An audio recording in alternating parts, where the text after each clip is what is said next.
Hello, everyone. My name is Chris Yambau, and I am a third year international relations student here at the University of Iowa.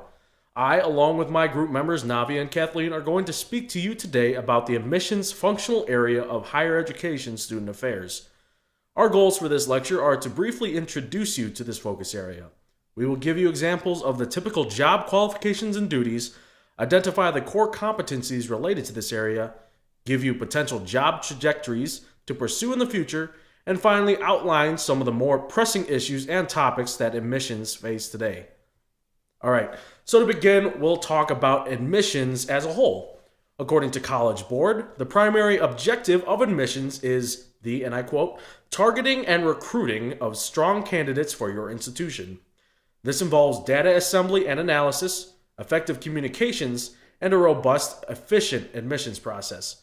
We'll touch on these processes a little later, but for now, let's take a look at a job that a professional in admissions would probably do. As an admissions counselor, you try to find and encourage students who will be the best fit for your institution. Right now, let's take a look at a couple different portions of currently open positions from a variety of institutions.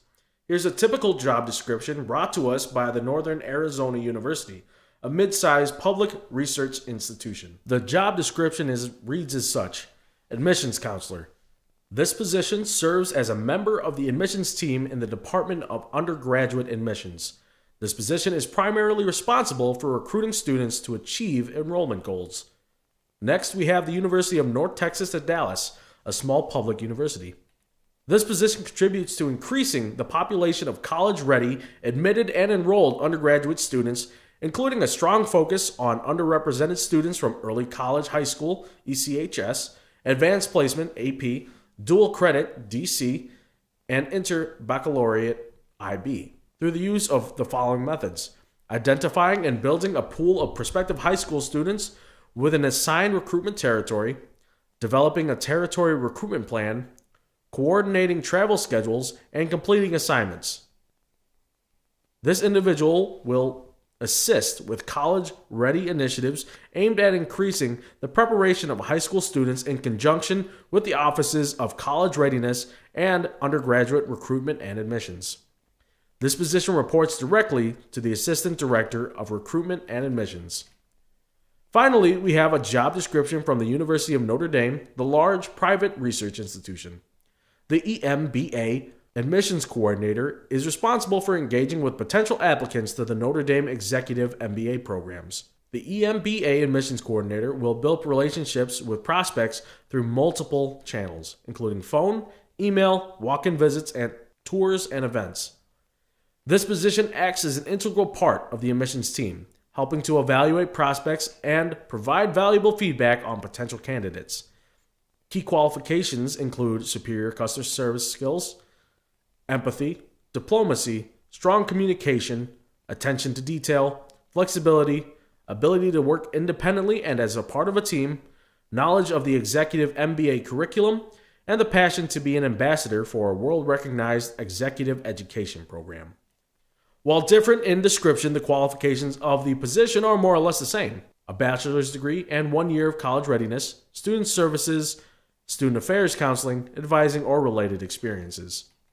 The skills that you need to be successful in these positions are likewise more or less the same: sound communication and presentation skills, knowledge about the individual institution's programs and policies, the ability to work independently in your assigned region and collaboratively for larger projects, attention to detail and follow through, and the ability to effectively work with a wide range of diverse populations.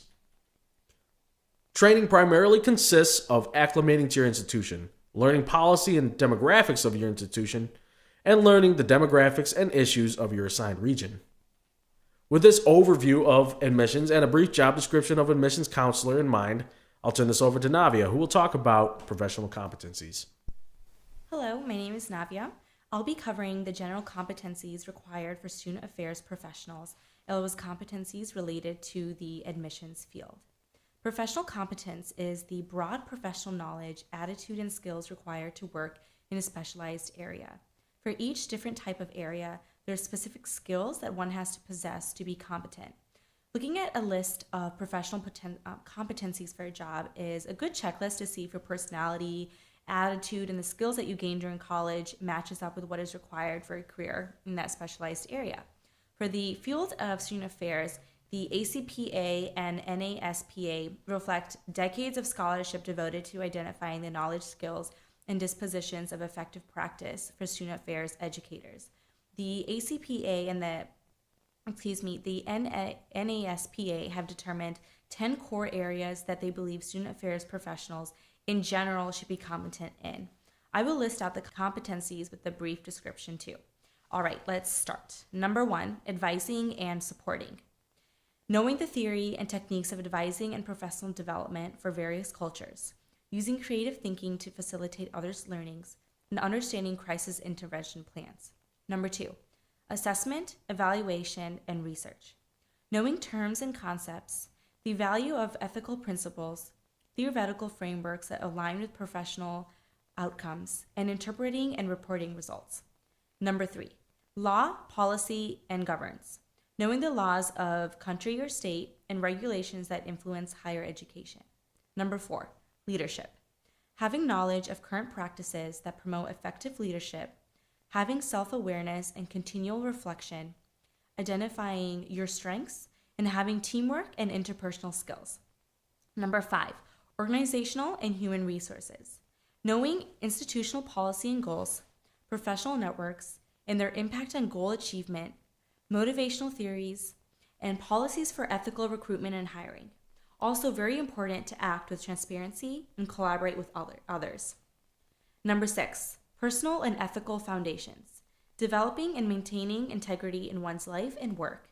Having thoughtful development, critique, and adherence to a holistic and comprehensive standard of ethics and commitment to one's own wellness and growth. Number 7, social justice and inclusion. Having knowledge of concepts of power and privilege in relation to identities and equity. Having critical assessment and self-directed learning. Having an understanding of self and navigating systems of power, and engaging in socially just practice. Number 8, student learning and development. Having the ability to improve and inform student affairs and teaching practice. It's important to understand theory to practice models and implementation steps. Number 9, technology. Using digital tools, resources, and technologies for the advancement of student learning, development, and success of student affairs. Number 10, values, philosophy, and history. Connecting values, philosophy, and history of the student affairs professional to one's current professional practice is very important. So these are the core proficiencies that serve as the base for admissions. But in the field of admissions, there are more proficiencies that are critical to the success as, for example, an admissions counselor. I will list out the 7 competencies that are required, as well with a brief description of each. Number 1, creating a communications plan. Create a communications plan that provides prospective students with appropriate messages at specific points in the admission decision cycle. You have to collaborate with other departments and academic units to ensure a consistent flow of communication from the point of inquiry through arrival on campus and registration. Number 2, developing speeches and presentations. You have to develop speeches and presentations that highlight your institution and encourage students to enroll. These should include a variety of formats that can be delivered to students, parents, counselors, and others, from individual and small group settings to large assemblies. You won't know what sort of group or environment you'll be in, so it's important to be ready for all sorts of format. Number 3, evaluating emerging technologies. Research and evaluate emerging technologies in the admissions field, and in collaboration with other enrollment units in IT, develop strategies to implement and deploy solutions that improve business processes and student satisfaction. This is very important. Number 4, market analysis. Developing marketing material to promote the institution and its programs. This could include general search pieces, viewbooks, program and department information in both hard copy and web formats. Number 5, reporting progress towards enrollment goals. This is where you develop reports to help inform faculty administration of progress toward achieving enrollment goals. Number 6, strategic staffing and operations. In here, you'll be evaluating the staffing structure of the admissions office and identifying the optimal configuration to complete necessary tasks and meet the enrollment goals of the institution. And finally, number 7, which is utilizing social media. This is becoming very prominent in the current age and with the generation of millennials. You have to understand social media and develop strategies to integrate it into your recruitment and communications plan. Especially with around 79% of internet users using Facebook, the social media cannot be ignored and it has to be included in the marketing plan and in the admissions office as well.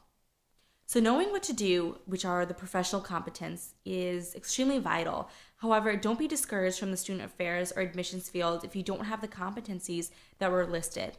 Remember, competence alone can't make a leader, but it can definitely undo one. So being competent doesn't mean that a leader knows how to do everything, but rather that they know what to do and how to get it done. That's the most important part. So next, I will be talking about related professional organizations and associates. So for student affairs and higher education in general, the leading organizations are NASPA, which is the Student Affairs Administrators in Higher Education, and ACPA, which is the American College Personnel Association. So for admissions, more specifically, the leading organization is NACAC, which is the National Association of College Admissions Counseling. These people strive to support and advance the work of both secondary school and college admission counselors as they help students realize their full educational potential. Additionally, there is also AISAP, which is Associated of Independent School Admission Professionals, and AAC-GRAO, which stands for the American Association of Collegiate Registrars and Admission Officers. There's also the Enrollment Management Association. These organizations believe that the admission practices of the past will not sustain the schools of the future. The organizations are dedicated to the advancement and support of admission counselors and leaders. Up next is Kathleen. She will cover the services offered by admissions, potential career paths, and current issues. Hi, this is Kathleen, and I'm going to cover services and programs covered by admissions. The admissions department offers a variety of services and programs to prospective students, applicants, and newly enrolled students primarily. The overall function of most admissions departments is to contact, admit, and enroll prospective students. They do this as well as market their school or build an image for their school with the goal of attracting applicants. The University of Minnesota, for example, says that they try to create programs that will enable students to receive all the benefits of an education regardless of family resources. Some general programs and services offered by admissions departments are recruitment and marketing activities. The department meets with prospective students for multiple settings and gives those people various kinds of marketing or promotional items such as information pamphlets or semester schedules. Another thing that's offered are campus visits and tours. The admissions department will set up tours and campus visits for prospective students in different kinds of groups. For example, at the University of Iowa, you can schedule a campus visit, which is usually around 2 hours and consists of a walking tour as well as lunch at a residence hall. The university also offers Hawk Visit Days, which consists of a much larger group of students and arranged activities throughout the entire day. Along with these 2 types of visits, individual appointments with advisors in different departments of interest can also be scheduled. Many departments offer curriculum advising. This could involve creating a 4-year graduation plan and looking at class schedules, whether that be before enrollment or after. Orientation is a service offered by many college admissions departments and is often necessary before you are enrolled in the school. This consists of spending time at the campus prior to classes, and for a school like the University of Iowa, could be an overnight stay, or for some smaller colleges and other options at different universities, it could just be a few hours. During orientation, students get a little more acclimated to campus and they build their first class schedule. Some admissions departments offer college and career fairs. The admissions officers often attend these to promote their schools.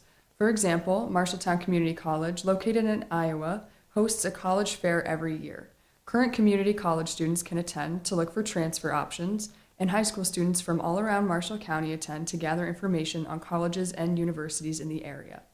The admissions department at MCC is in charge of inviting colleges and setting up the venue for the fair. They also attend the fair to promote MCC. To search for some examples of different programs offered by other colleges or universities, I looked at Walters State, a community college.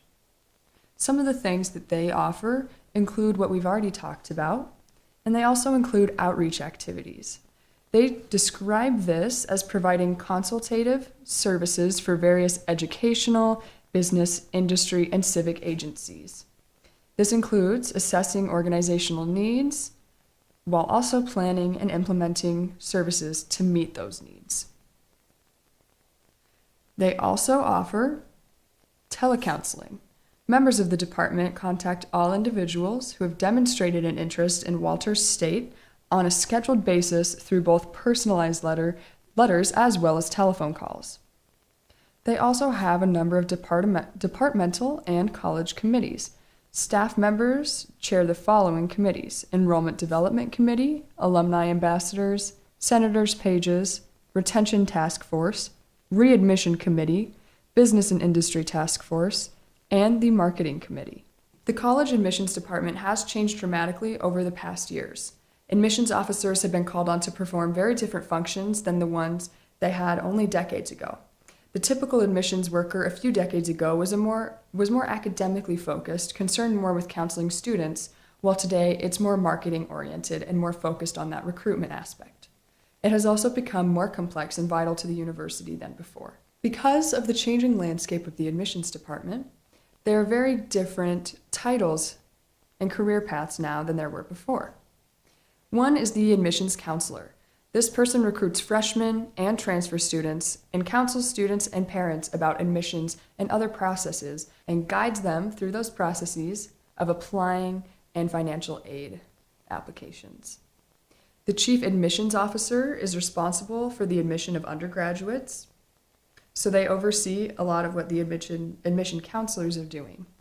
Enrollment management officers are responsible for marketing, recruitment, and retention of students. An associate director of admissions is responsible for a few areas of admissions. The director of admissions and the registrar combines responsibilities of those two separate duties. The director of admissions and financial aid does the same thing with those two separate duties. An exciting aspect of the field of admissions today is that career trajectories in the field have opened up a much greater set of advancement options for professionals, even without an explicit set of trajectories. This is an unfortunate issue that there is a lack of designated preparation for the admissions profession. This could also be seen as an advantage by some who believe that having no set path creates a diverse field of people with very different backgrounds. There are some common trends in educational preparation. Most professionals in the admissions department have only a bachelor's degree, and most of these professionals must have a bachelor's degree to be in the field. It is not always necessary to obtain a master's degree or above, but it could give them a competitive edge in the job market. No one area of study predominated the bachelor's degree.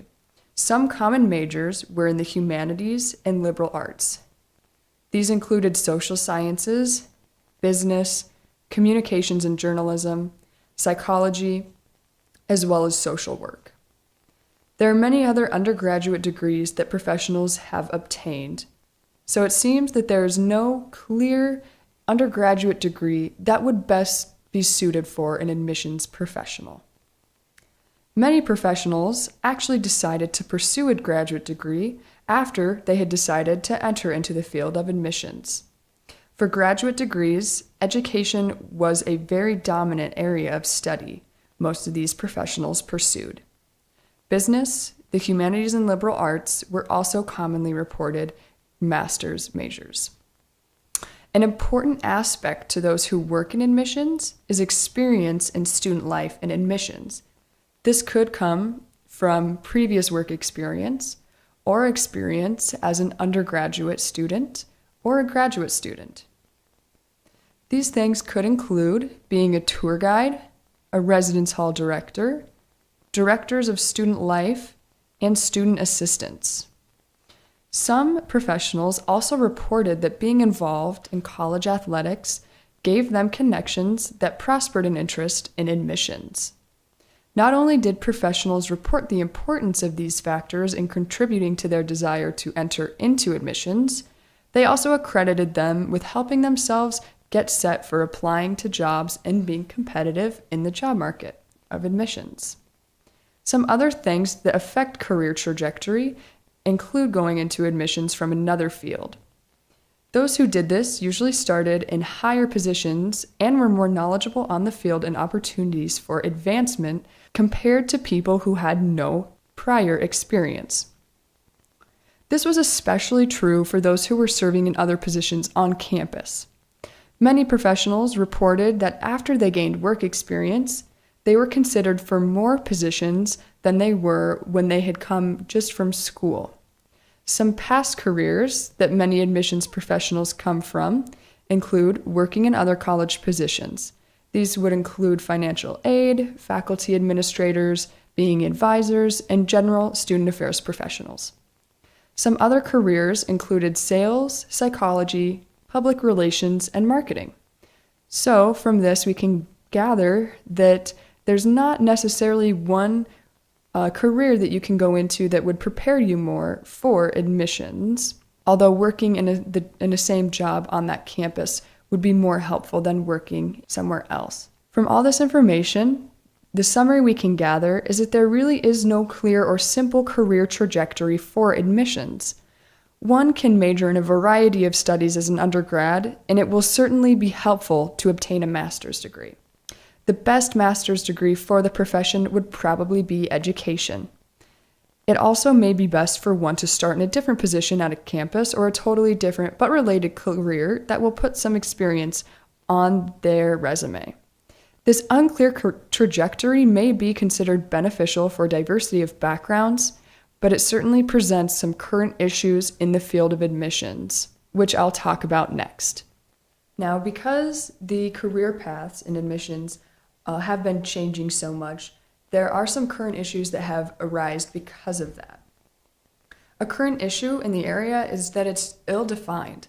Young professionals are confused about how to enter the Department of Admissions. Many people that currently work in admissions say that they just somehow fell into it. Because the area is ill-defined, people lack information about what skills and degrees they may need for advancement in this specific field. The career path for these professionals is very undefined. Additionally, women and minority racial ethnic groups are underrepresented in key segments of the admission profession. Women do represent 53% of directors of admission. However, they only make up 40% of vice presidents or deans of admission or enrollment management. Non-whites are underrepresented at all points in the admissions department, and this issue becomes much more pronounced at higher position levels. Another huge issue comes from the rise in international students enrolling in universities in the U.S. From 1950 through 2015, the number of international students living, studying, and exploring in the United States rose from 2.5 million to 20.3 million. Admission offices across the U.S. seek to increase enrollment and their number of applicants, and international students are becoming a targeted population. Even though a function of the admissions department is being fulfilled by these students, the admissions department is not doing much to help these students engage on campus or to help them understand how they may operate educationally in a completely new country. Admissions needs to do more to help these students succeed abroad. However, even though there are these issues, there's a positive side to it. With issues, there is a demand for innovating and thinking of solutions from current student affairs students. Future career paths can focus on improving these issues and developing a better admissions programs. So let's recap what we've learned today. We gave a brief introduction to admissions as a focus area. We provided basic job descriptions of professional work available at Northern Arizona University, a mid-sized research institution, as well as the University of Notre Dame, a large private institution. Navia gave us an overview of professional competencies and which of those proved to be most useful for admission. She touched upon NASPA and the ACPA and several other different professional organizations that folks use in order to advance through their careers. Finally, Kathleen gave us a rundown of the variety of services and programs that admissions offers to better market and sustain the institution. She continued by giving us descriptions of different career paths that professionals can follow. She closed with some of the current issues that the focus area is dealing with these days. All in all, admissions is arguably one of the most important parts of an institution. Admissions counselors and those who work to recruit students very well may be the first people that the potential student meets. It is up to these folks to represent the institution well and provide recruits a snapshot of the institution. Admissions and recruitment professionals work tirelessly year after year to market the institutions, make connections, and maintain relationships.